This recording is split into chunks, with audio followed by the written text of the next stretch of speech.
People think about quality improvement in process as just fixing issues, but it's also about innovation and new ideas.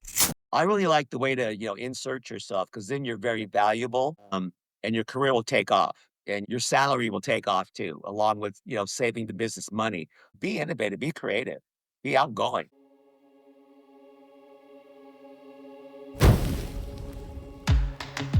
Welcome to KPI Fireside.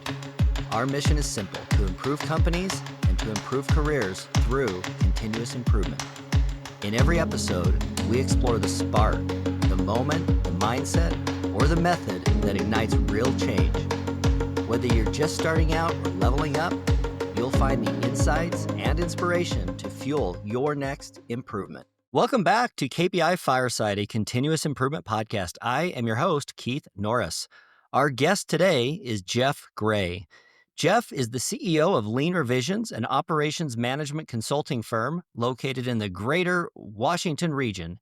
He's an ASQ certified Lean Six Sigma black belt with more than 20 years of experience managing process improvement projects. Jeff has expertise in project management, and Lean Six Sigma process improvement has been applied to various sectors, including commercial, construction, technology, gaming, and hospitality, finance, manufacturing, nonprofits, and many more. Jeff, welcome to the podcast. Thank you, sir. How you been? How are you, Keith? Real good. It's been a while since we caught up, so this will be a fun chance to get caught up and see how things have been over the last couple of years, I'd say. Well, one of the things that we like to do to get started here with our podcast, Jeff, is ask a little question called the spark. So what I find is a lot of people in this discipline, you particularly, I've listened to some of your podcast episodes and known you for a few years, and you seem like a guy that's really excited and engaged in this discipline. I'm curious if you could go back to like early in your journey in your career and tell us like, where did that spark first get started for you? Well, that goes back a few years. We got called out into the big hangar where they make the sevens. So you're talking this thing, the biggest manufacturing plant in the world at the time back there. And they called us out there and they said we had a problem with quality of our airplanes. And there was like 20,000 people there. It was like right around shift change. And they had this big screen up there and our new 747-400 from British Airways, the first one off the production line, he was not happy with. So he had made a video about he was going to cancel the order if we didn't improve the quality of our airplanes. And so all of a sudden, when they said that, our VP of quality was step on this big on top of the spars up there. The big hangar doors opened up and three dump trucks backed up around this gated off little area. And they dumped all of these parts and all of these drawings out in the factory there. And everybody was going, "What is this?" And he goes, "This is waste. And we cannot have this anymore. This is $15 million worth of waste." And we're talking the late 80s. And we all looked around because back in those days, you would put I was making parts in the interiors building. And when you finished making, the stove bins or the sidewall panels, you would put your stamp, your initials, and your last four digits of your SS number, knowing that who made that part. And so when all these parts got dumped and all these drawings and everything, and that we got, basically chewed out for bad quality. Of course, they blamed us, not the process at the time. Um, we were all walking around, me and all my colleagues were looking to see, oh, whose part is this? Who made this and who made that? And luckily, I didn't see any of the parts that I made. But the next morning when I went in to work, I got called into the office. And I thought, oh no, I just got married. My wife is pregnant. We just bought a house. I'm getting fired. And my boss said to me, "You're now going to be part of the continuous improvement movement." And so they sent me back to DC to go to Dr. Deming, his workshops. You can see over here on my bookshelf here, there's a picture of me and Dr. Deming over there. We went back to George Washington University and went through his program on continuous improvement. And then Boeing had brought in a lot of folks also, Heckleborg, Schultes, Crosby, all the guys back in the late 80s, early 90s. And we were locked in a room for like 2 months. And they taught us all about these tools, process mapping, statistical process control, FMEAs, all those kind of tools. And that's kind of how all this began. And my job was to go back and teach all of these tools to the 900 people in the interiors building, tube shop, wire shop, and all the stove bins and sidewalls and all that kind of stuff. So that's kind of how I started. Wow. So was the program named continuous improvement back then, or was it something connected to quality? Yeah, it was called CQI, Continuous Quality Improvement, and that was the movement. They called it CQI, and it was really more about Six Sigma at the time, and then we transitioned into the lean portion after we started reducing the variation of, the all the parts on the airplane. The 747 was varying quite a bit back then, plus or minus 18 inches. Wow. Yeah, people didn't know that, but they fixed that problem now. And, you think about it, that impacts, your performance, your, tensile strength, your, gas mile. I mean, all everything, dynamics, all those kind of things. If there's that much variation in there, so we started reducing the variation of everything, and then we started going into the JIT kind of stuff with suppliers and those kind of things. So, yeah, it Just in was really time. fun too. That's so interesting. Yeah.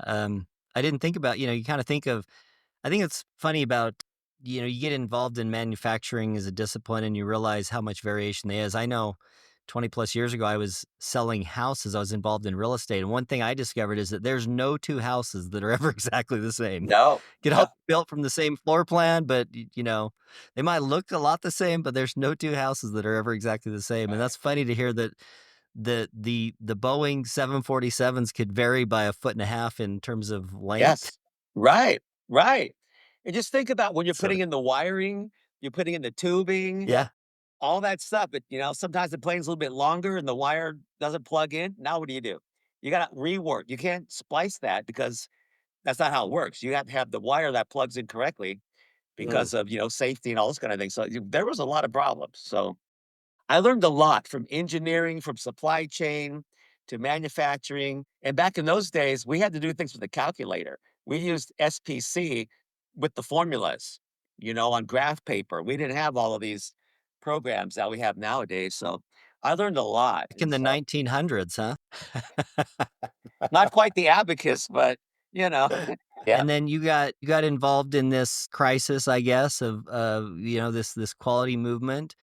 yeah. How did that lead you to where you're at? Where did you go after Boeing? What kind of opportunities did that, present to you? Well, back when all this was happening, we had a lot of problems in manufacturing and a lot of inflation and stuff like that. So Boeing was very cyclical with their production. So they laid us off. And then I went to Capital One, actually. What's in your wallet? So I went from What's yeah, manufacturing airplanes to manufacturing credit cards and processing financial payments. services. Yeah. Yeah. So they were looking for some people to help with quality on their processing of payments and statements and all that kind of stuff. They were experiencing a lot of growth. So during my interview, I taught them a little thing on variation and SPC and how to monitor processes. And they sent me back to Virginia, and I had to design with a good friend of mine their whole continuous improvement program within Capital One. And so from that, Okay. we came up with, what's in your wallet was one of the things that we came up with from an employee. The embossing Cool. credit cards with their NASCAR drivers and stuff like that came out of this whole thing. So people think about quality improvement in process as just fixing issues, but it's also about innovation and new ideas and things that, Oh, take your workforce and ask them what can we do to improve. And so a lot of those ideas came out of those kind of things too. So it was all about mapping systems, improving systems, process mapping, engaging your people, you know. There's a whole bunch of things under that umbrella that, I really do enjoy. you To answer your question, I really enjoy those aspects of you never know what's gonna come out of it. So One of the things that we like to do on this podcast is talk about the careers and the career path in this continuous improvement discipline. Because what I find is a lot of people who, a lot of the stuff that we call continuous improvement at its core is just like kind of common sense when you get right right. down to it. Like it's really kind of simple. But there's like when you realize that there's this path that people have walked before, there's these methodologies, there's these processes that you can follow. It kind of helps you see the next step. Yeah. So for you, you've been around a number of different iterations, you might say, of this quality, continuous improvement. I'm curious if there's some, I don't know, trends or phrases or ways that things were referred to that you've seen kind of shift and evolve to where it's at now. Well, that's a good question. Um, there's always challenges that businesses have, and there's always resource depletion, I think, you know? And so if you can go in there and just kind of look at the culture of an organization and, where they're having challenges and insert yourself in there, even if you're not the quality guy, but start looking at ways to make things better, then you can kind of move yourself into that quality position. And then also, learn the tools. There are a lot of tools out there, process mapping, risk mitigation, quality issues, defects, rework, all of those kind of things. And you can start getting yourself and insorting yourself into there. That'll help you move up the ladder as a supervisor, as a lead, and then get certified. And then really start showing how you are thinking out of the box because everybody's in the box. Everybody's Everybody's in the box, and you've gotta think outside the box. Otherwise, you're gonna be stuck in that box, and start making things happen, and that'll probably get you into that leadership role where, you're the person they come to for innovation and new things and helping instill quality in the organization and transferring the culture and engaging folks. Some organizations know they need it, and they'll just hire people to come in and be a belt.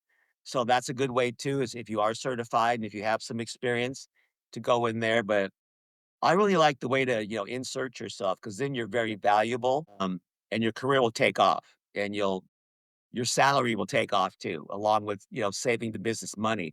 Looking at cost, obviously, reducing operating costs. Um, and now with, a lot of the technology, AI and stuff like that, getting rid of a lot of redundancies, and identifying where those are and try to have to build those out so people can do more value added activities than the non-value added things that are costing you time and waste and bottlenecks and stuff. So it's really not one approach, but be innovative, be creative, be outgoing. Yeah. I'm sure that your exposure to all those different industries, there's probably little things that you learned in each one of them. And, the way innovation happens is when you can take a pattern that you've seen that's kind of similar, but then, kind of adapt it in a new way. Maybe there's things that you saw in airplanes that were relevant to semi Yeah. trucks, or maybe there were things in semi trucks that somehow became relevant in services or technology companies. What are some of the things that are like the principles or the patterns that you've seen across industries where you say it doesn't really matter Right.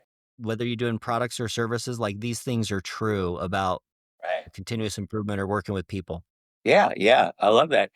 Everything is a process. When we do our workshops, we usually have a variety of folks in there from different businesses. And the first thing we tell them is that everything is a process. Even driving to this workshop this morning was a process. So understanding that process, defining that process, what are the inputs of that process? What do you do with those inputs? And what is the output? What is the product or service?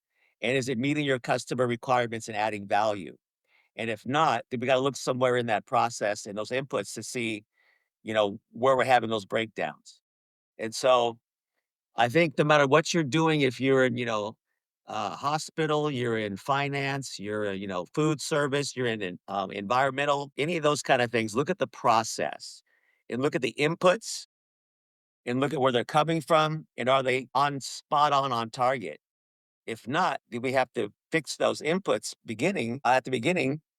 Otherwise, you're just going to have garbage and variation and problems all the way through. So those are some of the things I look at no matter what I'm doing or who I'm working with is, what's coming in, what are the targets, what are the goals, what are the metrics? A lot of folks don't have metrics, valuable metrics that tell them what's really hitting the bottom line and driving results. Some do, of course, but are they the right metrics? Are they identified and defined? I had a client just the other day. We're trying to define the KPI metrics that they can run their business on. They've been running their business for 20 plus years and they don't have defined KPIs and metrics. And that's why they lost $150,000 last year. So, and they made $2 million dollars in gross. What's wrong? So we're helping On them that define those subject kind of of things. Yeah. KPIs, I know that a lot of people think, well, my industry is different than that industry. As a consultant who's worked across a lot of different industries, what are some of the KPIs that you feel like no matter what you do, there's these things that are that you should be keeping an eye on? I think one of the things is your margin, your net margin. That's really telling you how healthy your business is. That's one of the first things I ask folks is, what's your margin? If you're making, $10 million and you're only bringing in 100 grand at the end of the year, there's an opportunity. Yeah. You know, you should be, 10, 20%, maybe more, depending on your industry and your cost of operating. So I always look at, your margin. And if it's very thin, then my goal is to drive that margin up. And then where in that system are we bleeding revenue? Or it's cost, those kind of things. No matter what you're doing, no matter what industry, that's the first thing I look at. What is that? And then where is that bleeding in that process? What are you doing? Because you need to have margin to grow. If you're just turning your wheels and just surviving, you can't expand, you can't grow, you can't be innovative. You're just, you're in the daily grind. So that can be a real challenge for people and business owners, no matter how large or small. Whether you're a small restaurant or, you're a huge tech company or just starting out on something, you really need to look at the ROI on your revenue. Is it actually adding value? Is it helping you grow and expand? So we really focus on those kind of things. Makes sense. Yeah. So you, again, having worked inside of some very large companies in a CI discipline, and some of these companies still have CI programs. So I'm sure you Yeah. probably, you Yes. could have chosen to have a career inside of a single company in Yeah. CI. You've gone to this path of having your own consulting agency, and you do some other things. What are some things that a consultant like you can see in a business that might be different than somebody who's been in that same business, even in a CI role for a long time? Right. I can tell the truth. And sometimes I've told the truth. This is so funny. You just reminded me. So I was on a call earlier. One of my colleagues I used to work with on this one project, I went in there and told the truth. And the client didn't like to hear the truth because they were sitting there going, uh-oh, that's me. And I'm like, well, that's why we're here. So I can uncover the truth and I can help you understand it and manage through it and help you build your business where you need to go. So that's one of the things I like to do. I work with managers first, leadership owners, do our discovery, and then I tell you the truth of what we've uncovered. And then here's the way we need to approach this. So I really like doing that. And if I'm an employee at a company and I go tell the C-suite the truth, it doesn't always go over well. So the politics in a big corporation, you know all that stuff, Keith. You know how this works.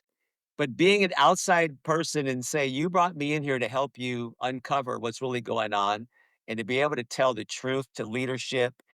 Here's the pain, and here's where we are now, and here's where we're gonna be, and here's how we're gonna get there. That's very rewarding. Whether it's a small business or whatever. I really like doing that. And you can't always do that with a slow moving, government entity or a corporation. You've been there. You know what I mean. You got to play the game. With some of the companies that you've worked with, maybe some of the larger ones, are there any of them, and whether you want to use names or just describe them, that you feel like did have a pretty good, maybe centralized CI function that was functioning really well, had a good program, maybe did a lot of training or something? They had like a really good program that you'd want to emulate? Yeah, I think, and I went to Toyota back in Indiana, Toyota Material Handling in right outside of Indiana. They have an awesome program, and also PACCAR here in the Seattle area. They make the semi trucks, the Kenworth and Peterbilt. They have an awesome internal program. Those are two that really jump out. Capital One has a good program because I helped build it. But those are some really good ones that you can really go and they offer tours and stuff like that. You can go visit the PACCAR plant here in Seattle, and they have their processes dialed in. They have everything just in time, staged. They make their vendors become certified also. They're ISO certified, stuff like that. So that's how you build your program to be successful, your suppliers and everybody end to end. So those are some really good ones. Toyota Manufacturing in Indiana, outside of Indianapolis, is a really good one too. Yeah. And they have Obeya room. It's awesome. Their Obeya room is awesome. Visual management, the people on the floor when we took our tour. Yeah, that was really good. Very, very Could you good. describe what an Obeya room is for anybody who might not be familiar with the idea? Yeah, Obeya room is basically your daily management of your business, visually managing the production as it's going through the system. Are there problems? Are there bottlenecks? Did people not show up to work today? How are we going to balance and level the work? How are we balancing and leveling our skilled workers? Are there any quality issues? What's our production rate? Are we at our tack times? All of those kind of things are visually there. They go in there like I think like every hour, someone's walking through making sure the systems are running correctly, or they stop and they fix it. And then they go ahead and build that out of their system. And so it took them a long time to get there, but it's basically your brain of your operation, the visual management, and it's really, really cool, and that's what I try to get all my clients to do too is put together that Obeya room, that war room they have there for operational excellence, so, yeah. This is why I like Well, all this stuff. I could talk about this stuff all day, Keith. yeah, I can tell. It sounds like you enjoy the work that you do. Are you struggling to ignite real change in your continuous improvement program? Firestarter is your field guide. Real stories, proven strategies, no fluff. Get it now on Amazon. So let's talk just a little bit about some of the stuff that you do for companies now, because it sounds like you can work with big companies, small companies. You do training and consulting. Tell us a little bit about what you do at Lean Revisions. Yeah, we do training. We'll go in we do a variety of things. My son works with me. We have a small group of folks that we kind of expand and contract depending on the project. So we'll work with small companies, also nonprofits. And they'll sponsor events and we'll do workshops for like smaller businesses who can't afford to go and pay for us because, it's not cheap. So they'll bring in like 40 people, a nonprofit, and they'll sponsor a couple workshops and we'll teach them like a lean leader or a green belt or yellow belt kind of course to get them looking at their business and how they're really functioning, and then re-engineering them and giving them some feedback on how they should be operating. We also will go in and we'll just come in and execute projects. So we've done some big projects with big organizations and that help them turn around their industries and their whatever their issues were. I'm not going to go deep dive because a lot of times I have NDAs. So, Yeah. but we've done some receiverships that we've turned around. We had one company that was $200 million in receivership with a large bank. We were there for 6 months and turned that around with leadership and eliminated no one lost a job. Everyone went to different areas, and we optimized performance and capacity and got them out of receivership, for $200 million. Um, so yeah, a lot of times we'll come in and we'll like to train, do Kaizen events, do engagements for 3 months, 6 months, 9 months, whatever. And when we do those, we make sure that the organization we're working with has an internal team that we will teach, project management, Lean Six Yeah. Sigma, aligning projects to KPIs, all those kind of things. So when we roll off, they're able to continue. So those are usually like your 6 to 12-month engagements where we've really mapped out systems and identified areas, hospitals, things of that nature. And then we'll come back every 3 months or so and do a refresher, things like that. And it really depends on what the needs are. So we like to stay engaged, you know, and that's when we bring in, KPI Fire for those project management to help those larger companies like, Nitto. Yeah. They needed that. They had what 4 different areas, and we said, "You need this system to help you PM your improvement." So, yeah, it's, every client's different. So that's why I like it. That's fun. I mean, I could tell just by hearing you talk about it that it's fun and interesting, and I love talking to people who actually like what they do for a living, Yeah, Like, if you ever listen to people talk, out and about, and people say how much they hate their job or, yeah, work sucks, stuff like that, that always breaks my heart a little bit because 'cause I'm like, "Man, yeah. there's some jobs out there that are really quite fun if you can find the right fit," and I think that's part of my message here in talking to you is Jeff, the guy working on the assembly line who, was there the day they had the big crisis, the dump truck dropped all the parts. With every problem is an opportunity to like get pulled in. And so Yeah, there's probably going to be somebody sitting in one of your trainings in the next couple of months who's like, gosh, my boss asked me to go to this training. I don't know yeah, what this is all about. yeah, And maybe there's the idea like, wow, this is actually a career, this thing I could get into. yeah, yeah, yeah. Yes, it is, and, no matter what's going on with innovation and AI and all this other kind of stuff, there's always a process. There's always opportunities to be Yeah. better. And that's what this stuff really does is help us look at those opportunities. And AI is a tool. It's not the end all be all. It's just another way of looking at things. So embrace it, use it correctly, and it's something else in your toolbox. So when I go in and look at a process and stuff like that, I'll go and say, okay, here's some of the metrics. Here's this. How can we make this better? And it has ideas and potential, and let's check it out. So always looking out for the next thing to be innovative and stuff too to help you. So and working with the young folks with haven't been jaded with corporate America yet, Yeah, yeah. and thinking I out of the think that's box. another interesting thing about this discipline of process improvement is, there's far too many people, in my opinion, that have worked in places where they've been told, "We can't do that, we can't Right. change it, this is the way it's always been," and they get kinda Right. beat down, you might say, and then somebody like you comes in and starts talking about change, like, "What? Yeah. You mean we can make changes around here? That's allowed?" And Right. it's like the light bulb kind of flips.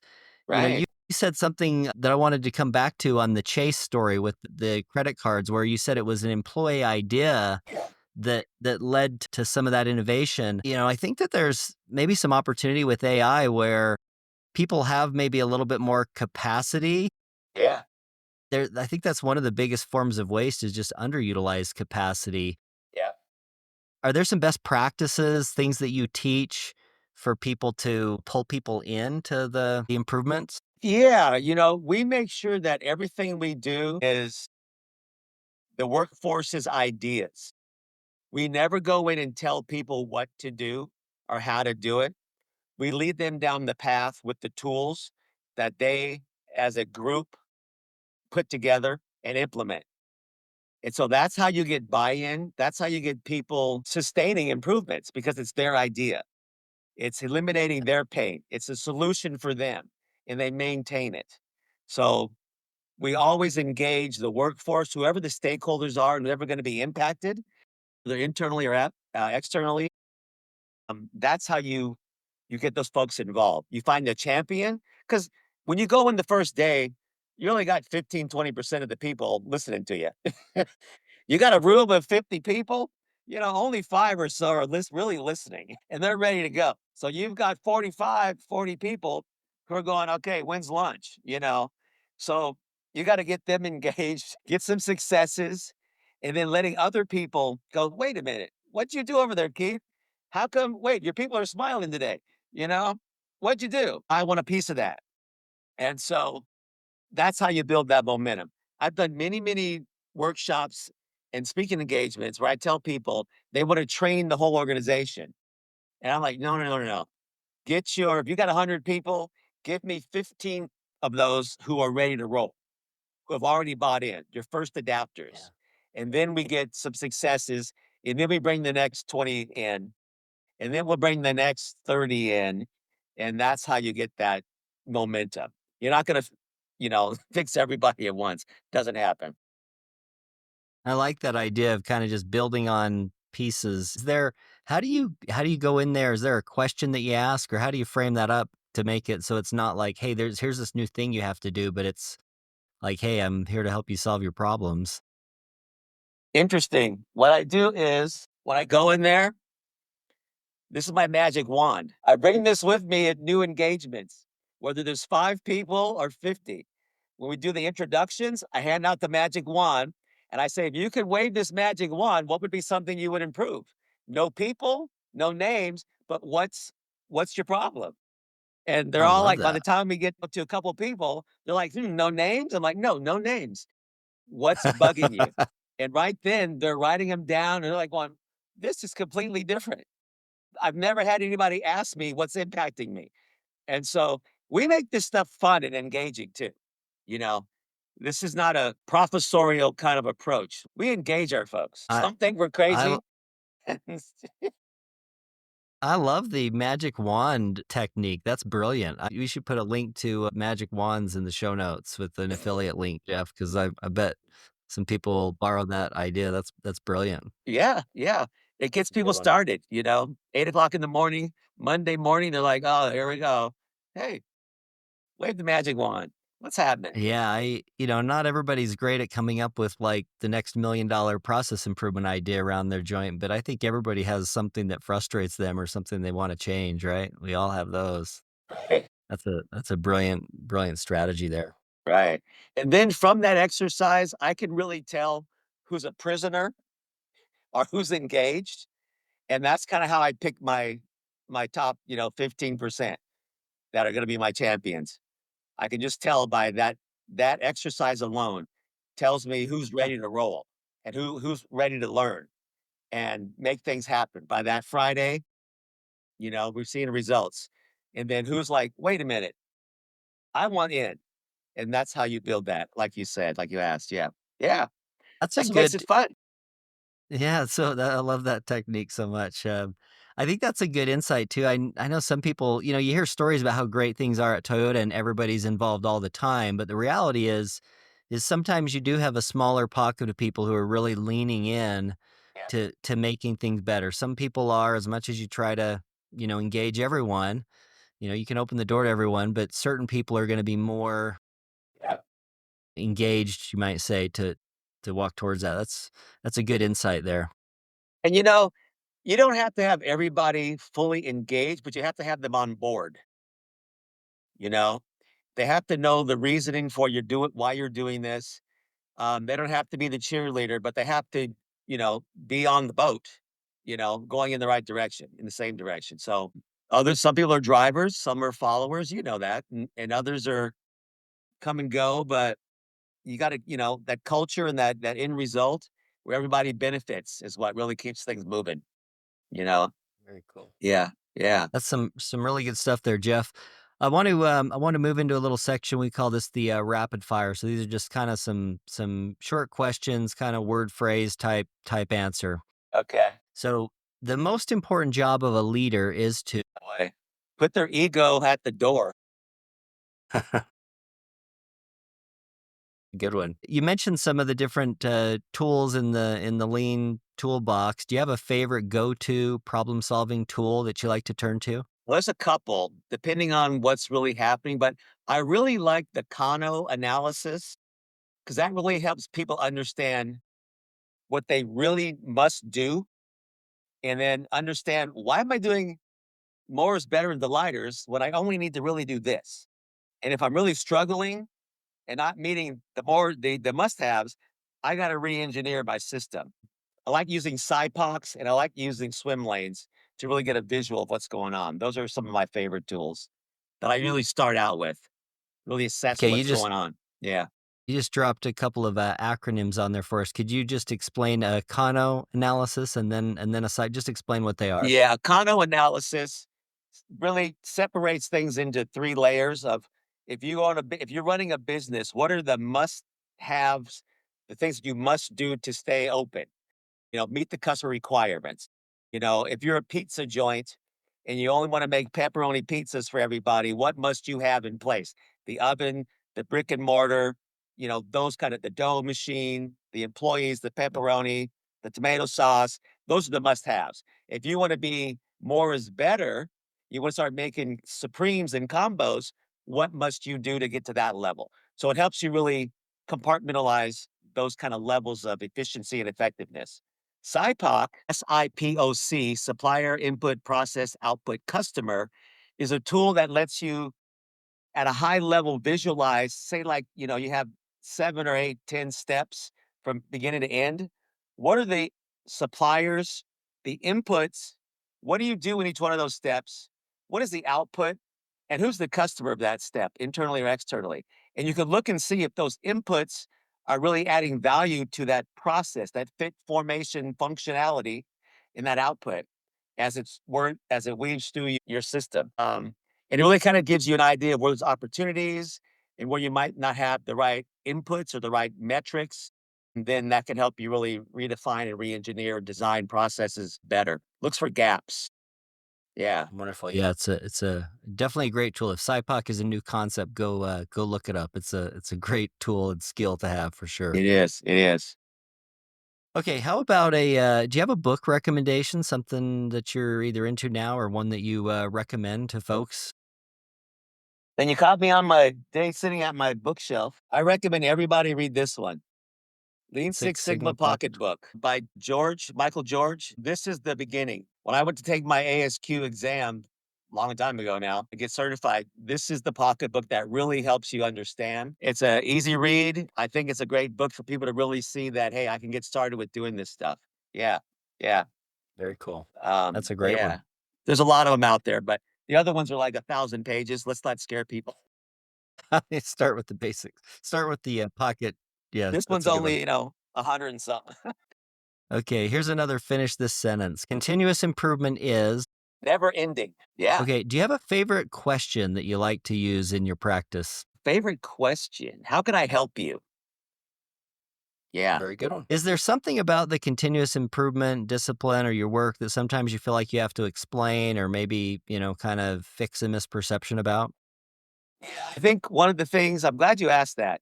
People think that what we do is adding more stuff to their daily activities. And what we're actually doing is eliminating all the unnecessary stuff that they do in their daily activities. So when you first start and you start thinking about SIPOC, swim lanes, they think, man, I got to do all this stuff. But once you look at that, you start that on a Monday, you refine it on Tuesday. By Friday, you've eliminated 40% of the mess that they're doing. And now they're like, happy. Why weren't you here last year? Or 5 years ago? So I think that's one of the key things. Yeah.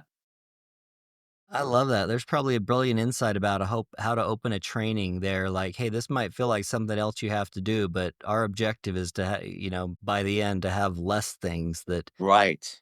need Right. to do or frustrate you.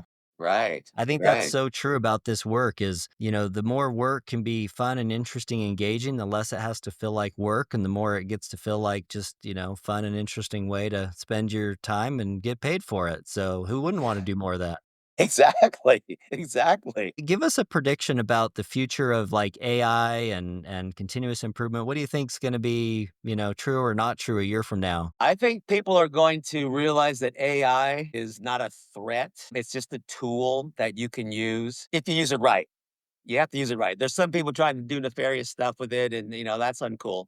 But I think for businesses and for the average person, I think it's just going to be another tool in your toolbox. Kids, don't do your essays using AI. Maybe an outline, but go write the paper. Don't have it do it for you. Your teachers are smarter than you think. But I think it's going to be like I do it for RFPs and stuff like that. I'll do an outline. It'll help me kinda get my thoughts together, and maybe I missed something. So I think that's a good thing. And continuous improvement's gonna be around as long as there's humans, we're gonna be innovating. We're gonna be always looking to do things better, making better cars, better food, better hospitals, better airplanes, all that kinda stuff. As long as we're doing it for the right reason, I think it's just gonna be, for the better. Yeah. And I agree with you on that point. I think that AI just increases and accelerates the amount of change that needs to be done. So I Yeah. think that's job security for people involved in change management and process improvement for sure. I agree. I agree. Yeah. Jeff, I know you've got a website and I think you have some resources. Maybe you want to share a link or some contact information for folks that might want to catch up with you. Yeah, you can go to our website, leanrevisions.net. There's some resources up there, our COPQ calculator.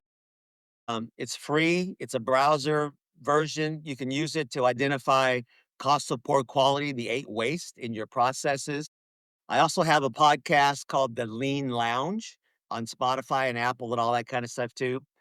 We're really gearing up to do more like one a week. We were doing 1, 2 a week, and then it got to be like, "Oh, man, that's too much."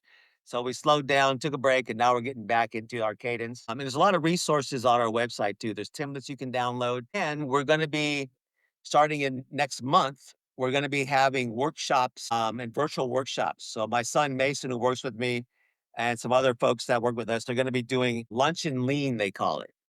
So about noon Pacific time, they're 90 minutes long, and they'll be talking about some of the tools, A3, COPQ, risk, all of those kind of things, process mapping.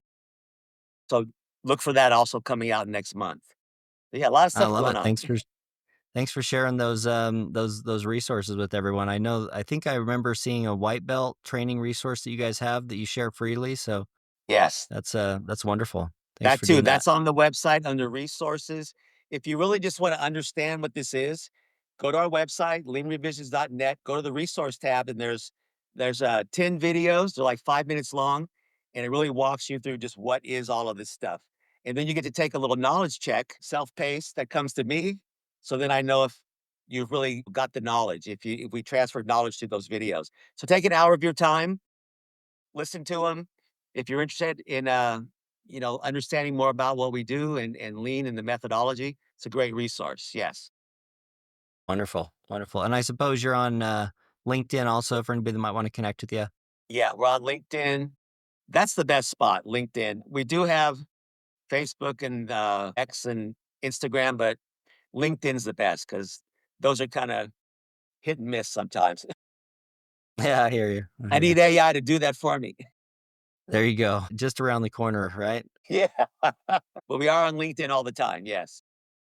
That's good. Jeff, thanks so much for joining us today. It's been a real pleasure catching up and understanding a little bit more about your journey, and really appreciate your time and sharing your thoughts and your stories. It's been a lot of fun. And when you come out to Seattle, make sure you meet up and I'll take you for a ride in my new car. I would love that. That would be a lot of fun. All right. Thanks, Keith. Thanks so much. You bet. For our listeners, if you would like to ask a question, suggest a guest, or give us any ideas for episodes or share any feedback on the content, you can reach out to me on LinkedIn also. And this concludes this episode of KPI Fireside, a continuous improvement podcast. If you have enjoyed the episode, be sure to add a comment, like, follow, subscribe on the socials, and share the podcast with friends or colleagues who are as passionate about continuous improvement as you are. And you can find us wherever you get your podcast. Until next time, keep driving progress and sparking change. This episode is brought to you by KPI Fire, the all in one platform for continuous improvement. With KPI Fire, you can align strategy, drive execution, and engage your people. So, whether you're leading a team or driving enterprise wide change, KPI Fire helps you deliver real results. Learn more at www.kpifire.com.